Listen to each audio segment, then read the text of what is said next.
Chairman Lyari town Nasir करीम और municipal commissioner नौजवान हम्माद अंडी खान, जो कि बदलते लियारी और जगमगाते लियारी के लिए तेजी से कारफरमा है और उनका सफर जारी है। जहां मशावरती का अमल जारी रहता है, वहीं अफसरान और मुलाजमीन के हमरा भी तमाम तजवीज़ों पर गौर व खौस करने के बाद कामों को तेजी से अंजाम दिया जा रहा है, जिससे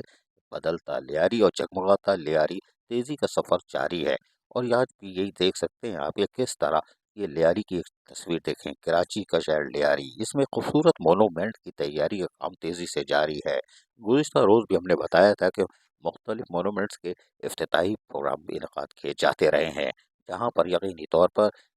चेयरमैन लियारी टाउन नासिर करीम और म्यूनसिपल कमिश्नर अहमद अंडी खान की काविशों से लियारी आज बदलता जा रहा है और जगमगाता जा रहा है। जो उजड़ी हुई सड़कें थी, उसकी तामीर और मरम्मत हो रही है और बेहतर सफरी सहूलतों के लिए मोनूमेंट की तैयारी का तेजी से अमल जारी है, जिससे यकीनी तौर पर हम कह सकते हैं कि बदलता लियारी और जगमगाता लियारी अभी जून में 2 साल मुकम्मल होने के बाद अपनी असल शक्ल में आना शुरू हो जाएगा। लेकिन फिलहाल जो आप मरीख से यानी चांद से, सैटेलाइट से होने वाली तस्वीरों से यानी ऊपर से बुलंदी से देख रहे हैं, उससे आपको अंदाज़ा हो गया होगा कि बैनुल अक़वामी शहर कराची में लियारी की तस्वीर कैसी है। ये देखिए, अजीज़ आरिफ, KBS बलियाती न्यूज़ कराची।